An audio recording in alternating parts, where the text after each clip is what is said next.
Primeiramente, é válido ressaltar que a odontologia ela passou por diversas mudanças ao longo da história. E é por meio dessa linha do tempo da saúde bucal que nós viemos trazer todas essas transformações que ela passou até chegarmos nessa odontologia atual. Pode soar estranho, mas a odontologia ela surgiu durante o período pré-histórico, porque por meio de achados antropológicos, dentes foram encontrados desgastados por pedras e acredita-se que foi um meio de remover cárie dentária, além de várias pinturas rupestres que evidenciavam algum tipo de dor, que possivelmente seria dentária.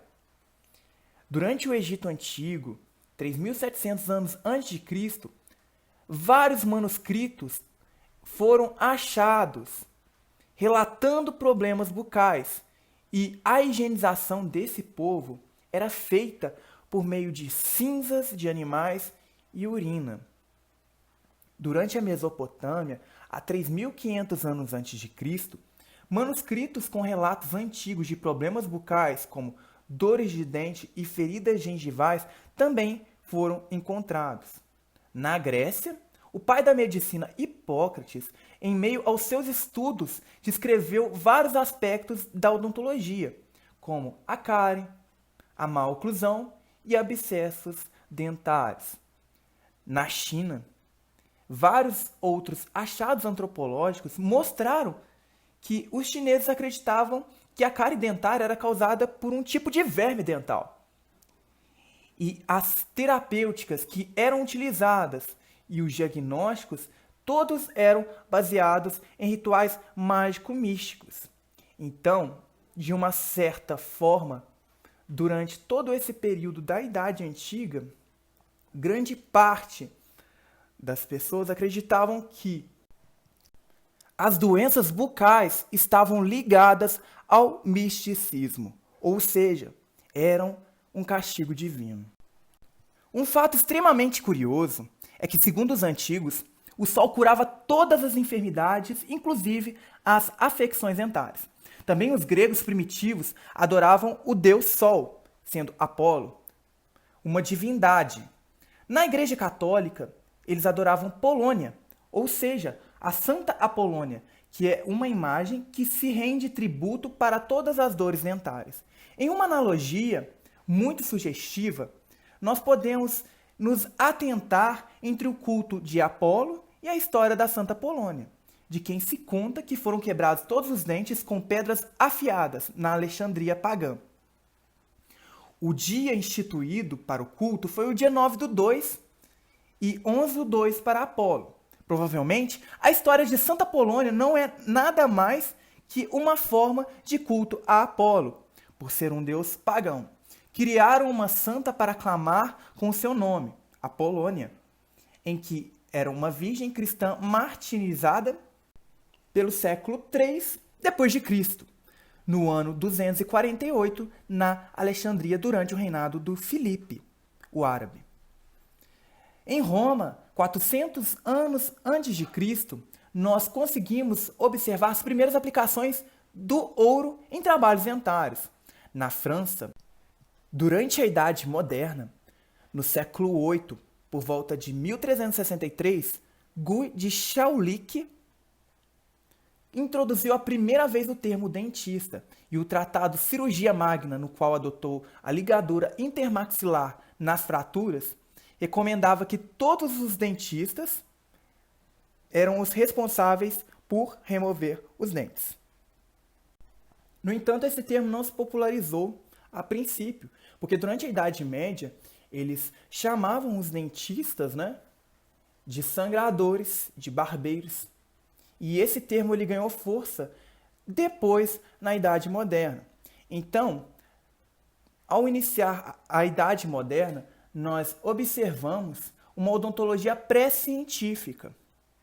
Então, por volta do século XV ao século XVI, nós começamos a observar aquele ideal de iluminismo, que é a mudança de pensamento, a mudança de ideais, Então, por meio de várias publicações como a Cirurgia Universalis Optus Absoluto, em 1596, Giovanni André della Croce foi o primeiro a introduzir instrumentais específicos para a cirurgia, como o pelicano.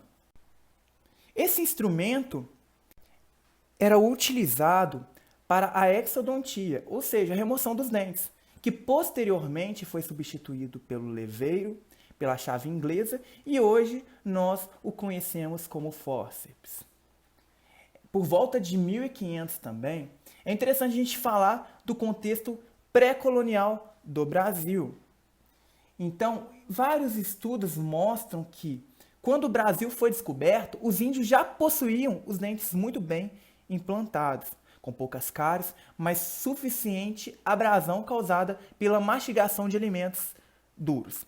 A tribo Cuicuro, do norte do Mato Grosso, preenchia as cavidades dentárias com resina de jatobá aquecida, que cauterizava a polpa e funcionava como uma obturação. Então nós podemos já dizer que a endodontia já era praticada aqui no Brasil.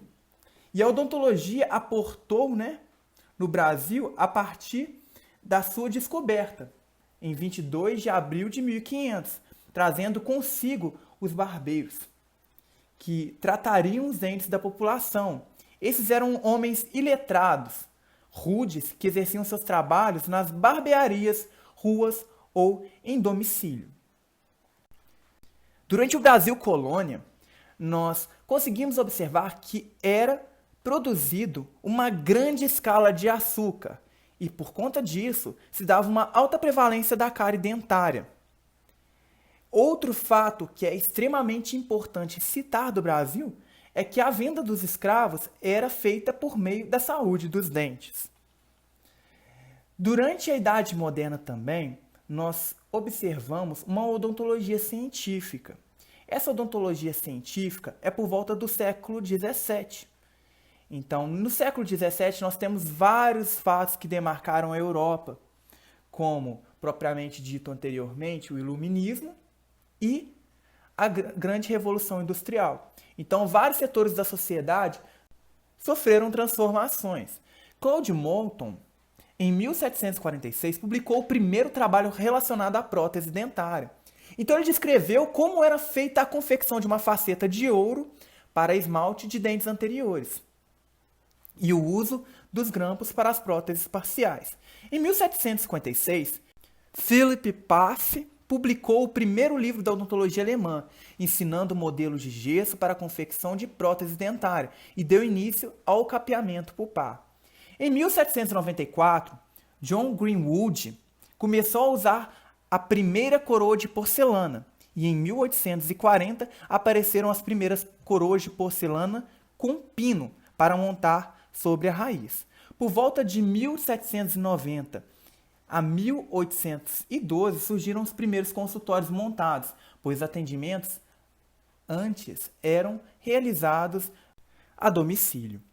No Brasil colônia ainda, nós tínhamos uma figura ilustre de Tiradentes, que era chamado de Joaquim José da Silva Xavier. E foi no final do século XVIII que ele ficou conhecido não apenas pela militância, mas, segundo relatos, ele tirava os dentes com a mais sutil ligeireza e ornava a boca com novos feitos por ele mesmo, que pareciam naturais. E esses dentes eles eram fabricados com ossos de animais amarrados por meio de arames. Dando prosseguimento a essa odontologia científica, no século XVIII a gente começa a observar, com a chegada da família real aqui no Brasil, uma mudança na odontologia. Foi em 1808 que a odontologia exercida pelos barbeiros obteve um surto de progresso na área, justamente pela corte real. A mesma se instaurou no país e Dom João VI nomeou o cirurgião-mor do exército José Correia Picanso para controlar o exercício das funções realizadas por todos os sangradores, dentistas, parteiras e outros profissionais da área da saúde daquela época. Ocorreu também a criação das academias de cirurgia na Bahia e do Rio de Janeiro, tendo a primeira escola de odontologia no país. Em 1811 foi escrita a primeira carta de dentista, e até o final do século o ofício se restringia unicamente às Forças Armadas. Em 1819 chegou ao Brasil o francês Eugênio Frederico Guertin, para exercer a função de dentista no Rio de Janeiro. Foi ele o primeiro autor de uma obra odontológica feita aqui no Brasil. E o nome dessa obra era Avisos Tenentes à Conservação dos Dentes e a sua Substituição. No Brasil Império, em 1828, Dom Pedro I suprimiu o cargo de cirurgião-mor e passou essas funções que eram exercidas anteriormente por ele para as câmaras municipais e as justiças ordinárias. Em 1836, chega ao Brasil o português Luiz Antunes de Carvalho. Ele obteve notoriedade, sendo um dos pioneiros na cirurgia bucomaxilar no Brasil. E mais tarde, em 1850, ele foi o primeiro a registrar na Junta de Higiene, que substituía a fiscalização exercida pela Câmara Municipal. Em 1840, com a chegada de dentistas franceses e estadunidenses, houve uma inovação na área odontológica. E é justamente no dia 25 de outubro de 1840 que foi criado no Brasil o primeiro curso de odontologia, que não se restringia apenas à cirurgia, mas que englobava diversas outras especialidades. E é justamente nesse dia que foi intitulado o Dia do Dentista, 25 de outubro. Então esse curso, ele tinha duração cerca de 3 anos e estava ligado à Faculdade de Medicina do Rio de Janeiro. Então quando a pessoa concluía o curso, ela já tinha o título de cirurgião dentista. Em 1847, aqui no Brasil, chega a primeira anestesia, que era feita por meio de éter. Em 1848, ela foi substituída por cloroforme, por Clinton Van Tuyl, conforme cita no seu livro Guia dos Dentes Sãos, publicado em 1849. Em 1865, surge a primeira dentista mulher. Isso mesmo, a primeira dentista é Lucy Bingham Hobbs Taylor. Ela foi reconhecida como profissional dentista pela Sociedade Dental dos Estados Unidos em Ohio, em que anos depois conseguiu o doutorado e começou a lecionar em Ohio, nos Estados Unidos. No Brasil, em 1869, em setembro, graças a João Borges Diniz, surge a primeira revista odontológica, que se chamava Arte Dentária. Em 1872, cria-se o primeiro mercado de motor elétrico, feito pela S.S. White Company. Esse motor foi criado por George Green, que abriu caminho para um grande desenvolvimento em todos os países nessa área tecnológica. Em 1880, no Brasil, começa a instauração dos consultórios odontológicos nas Santas Casas da Misericórdia, que eram destinados a serviços de extrações. Em 1884, foi popularizada, após a descoberta de Kohler, o uso da anestesia tópica por meio de cocaína. E essa anestesia, ela deu origem a vários outros anestésicos conhecidos hoje na odontologia, E pouco tempo depois ela foi substituída pela anestesia geral, por meio da procaína. E hoje a gente sabe que a gente tem uma vastidão, lidocaína, prilocaína, articaína. Mas nessa época era a cocaína a base que deu origem a todos esses anestésicos. Em 1892, houve a inclusão do cirurgião dentista no serviço público, que regulamentou o serviço dentário escolar aqui no Brasil. Em 1895, um homem conseguiu revolucionar a área da dentística, ele se chamava Black. Então, ele veio com o termo extensão para prevenção. É o mesmo que fez a classificação de cavidades. Ele publicou todos os seus conceitos ideais em seu livro e definiu, a classificação das lesões de cárie e propôs a substituição das restaurações de ouro pelas de amálgama. Outra curiosidade é que em 1906, Isabella von Sydow foi a primeira mulher no Brasil a se graduar em odontologia pela Escola de Odontologia da Faculdade de Medicina do Rio de Janeiro. A sua turma de formandos tinha apenas 4 pessoas. Isabella era a única mulher que, aluna do sexo feminino, queria se formar. Segundo o Conselho Federal de Odontologia, hoje são mais de 71,82% de mulheres como cirurgiã dentistas que têm as suas inscrições ativas no país. Mas nem sempre foi assim. Durante a década de 60, os homens chegaram a ocupar 90% do mercado, e essa inversão começou apenas na década de 80, dentro das escolas de odontologia. Em 1910, nos Estados Unidos e Canadá, foi feito o relatório de Guias, que propôs a modificação no ensino da prática odontológica, dando ênfase nas práticas curativos-cirúrgicas e reabilitadoras. No ano de 1911, por decreto promulgado pelo presidente Epitácio Pessoa, o curso de odontologia se separou da Faculdade de Medicina do Rio de Janeiro, oferecendo um curso de apenas 3 anos. Em 1917, surge a ABO, antes chamada de Federação Odontológica Brasileira, FOB. Em 1949, a FOB passou a ser denominada União Odontológica Brasileira e em 1962 como Associação Brasileira de Odontologia, ABO, cujo o objetivo principal é a defesa da classe odontológica e da saúde oral da população brasileira. Em 1947, o curso de formação de dentistas passou a ter 4 anos, tendo formado sua primeira turma em 1951. Em 1949, houve a instituição do atendimento universal a casos de urgência e emergência aqui no Brasil. Em 1953, foi elaborada a primeira escova de dentes feita de plástico e nylon nos Estados Unidos. E no Brasil foi criado o Ministério da Saúde. Em 1971, John Hunter publica a obra The Natural Story of the Human Teeth, que apresentava a concepção do dente como um elemento estranho no nosso corpo, e ao decorrer do tempo, ele deveria ser eliminado pelo nosso organismo. Essa ideia ajudou muito na extração dos dentes na época e das décadas seguintes, se contrapondo a toda aquela odontologia preventiva que nós conhecemos na atualidade.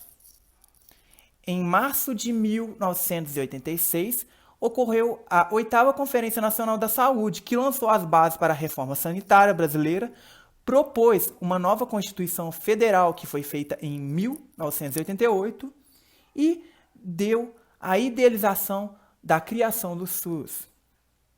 Em 1986, houve a primeira Conferência Nacional de Saúde Bucal. Então, foi nessa conferência que começaram a se atentar às discussões sobre a nossa saúde dentária. Em 1987 foi criado o SUDES, que era o Sistema Único e Descentralizado de Saúde, que posteriormente seria transformado em SUS. Em 1988, a Constituição Federal foi criada e, com ela, nós observamos uma atenção maior para a saúde bucal nas instituições sanitárias. Houve a criação do SUS, a saúde foi vista como um direito universal do cidadão e um dever do Estado.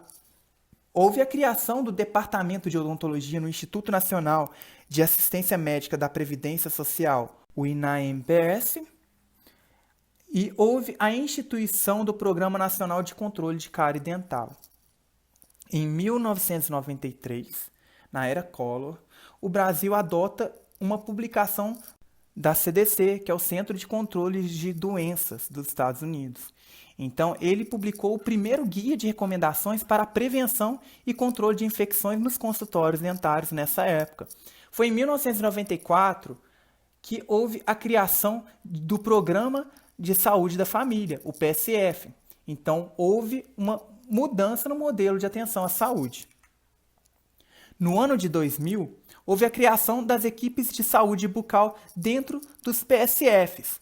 E em 24 de novembro do ano de 2000 foi realizada uma reunião na cidade de São Paulo que deu a origem a um documentário muito famoso chamado Fome Zero e Boca Cheia de Dentes. E foi a partir dele que deu aquela idealização do nosso conhecido Brasil Sorridente. Em 2001, nós conseguimos observar a inserção das equipes de saúde bucal nas equipes da saúde da família. Em 2002, nós observamos uma mudança na diretriz curricular nacional do curso de odontologia na formação de profissionais, que, no caso, deveriam atender às necessidades do SUS.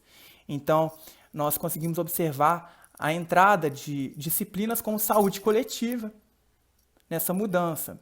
Houve também uma incorporação maior de profissionais no SUS. Em 2004, houve a terceira Conferência Nacional de Saúde Bucal e houve a criação do Brasil Sorridente, que foi na data de 17 de março de 2004, no qual o Ministério da Saúde lançou uma política nacional de saúde bucal, a fim de acabar com essa odontologia mutiladora. Várias ações de promoção, prevenção e recuperação da saúde bucal foram lançadas, como meta principal reorganizar toda a prática e qualificação de ações e serviços oferecidos com ampliação ao acesso de tratamento odontológico oferecido gratuitamente pelo SUS. A linha de ação do Brasil Sorridente foi a atenção especializada, como a implantação dos centros de especialidades odontológicas e os laboratórios regionais de próteses dentárias, além de viabilizar a adição do flúor nas estações de tratamento de água. Houve também a criação de programas vinculados ao Brasil Sorridente, como o Brasil Sorridente Indígena, Programa Saúde da Escola, além do Plano Nacional para Pessoas com Deficiência e a participação do Brasil na Convenção de Minamata, que era responsável pelo alerta do uso do mercúrio. No ano de 2006, houve a implantação dos CELS e dos LRPDs, além da aprovação da Política Nacional da Atenção Básica. Houve também a regularização na quantidade de flúor na água. Outro fato curioso foi a inclusão da odontologia no PSF, que em 2002, 26,2% dos cirurgiões dentistas foram inseridos no setor público. Em 2006, 56,8% desses profissionais foram inseridos, ou seja, o dobro. 56,5 milhões de reais foram investidos no ano de 2002. E 10 vezes mais, praticamente, foi investido no ano de 2006. 2.342 equipes de saúde bucal foram incluídas nos PSFs no ano de 2002, e esse número ficou 7 vezes maior no ano de 2006. No ano de 2010, houve a criação de plataformas como o Telesaúde e o UnaSUS. Foi no governo Dilma, em 2013, que a Portaria 874 instituiu a Política Nacional para a Prevenção e Controle do Câncer na rede de atenção à saúde das pessoas com doenças crônicas no âmbito do Sistema de Saúde, o SUS, pela Unacom e Cacom, por meio de ações de promoção, prevenção, detecção precoce e tratamento oportuno, além de cuidados paliativos, inclusive ao câncer bucal. No ano de 2014, houve a expansão na ampliação do número dos CELS e LRPDs. Houve também a ampliação do Brasil Sorridente, com a transversalidade nas 5 RAS, implantadas no SUS, Rede Cegonha, Rede de Atenção à Saúde Mental, Rede de Atenção à Pessoa com Deficiência, Rede de Atenção à Pessoa com Doenças Crônicas e Rede de Atenção às Urgências e Emergências, tais como consultório na rua, inclusão do técnico de saúde bucal e, posteriormente, do cirurgião dentista na equipe, com a possibilidade de atuação em unidades odontológicas móveis. Cuidados odontológicos materno-infantil, garantia de constar na carteira de vacinação a seção saúde bucal e a importância do pré-natal, além da prevenção odontológica. Unidade de pronto atendimento, as UPAs, podendo incluir o cirurgião dentista de forma opcional na equipe que atua na urgência. Melhor em casa, garantindo o cirurgião dentista como um possível profissional atuando na saúde domiciliar. Temos o telesaúde, que se expandiu e hoje ele pode acontecer em todos os estados, contando com a teleregularização da odontologia. A teleconsultoria também é uma modalidade à disposição dos dentistas das RAS da saúde dental. Pessoa com deficiência, a gente teve o CEL podendo se credenciar na rede Viver Sem Limite e a atuação hospitalar do cirurgião dentista aos pacientes com necessidades especiais. Pessoas crônicas, ou seja, a retaguarda e a configuração de uma rede de atenção a pacientes com neoplasias bucais. No ano de 2019, na era Temer, nós tivemos umas modificações dentro da odontologia. Houve a inserção da harmonização orofacial como uma especialidade odontológica. O Conselho Federal de Odontologia reivindicou a suspensão dos novos cursos de graduação em odontologia durante 5 anos, em âmbito nacional devido ao excesso de profissionais no mercado. No ano de 2020, durante a era Bolsonaro, houve a criação da Carteira de Serviços de Atenção Primária e um indicador de pré-natal odontológico no Previne Brasil, que vai ser uma medida que vai ajudar a priorizar e ampliar o acesso da saúde bucal em grupos estratégicos como as gestantes. Houve também a suspensão das atividades no âmbito universitário devido ao episódio da pandemia mundial por Covid-19, além da incorporação do ensino remoto. Outras medidas foram adotadas pelo CFO também sobre o atendimento odontológico, principalmente em questão de EPIs,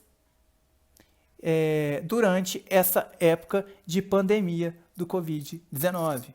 Hoje em dia, no ano de 2021, nós observamos o atendimento odontológico com enfoque à urgência e emergência, principalmente no setor público.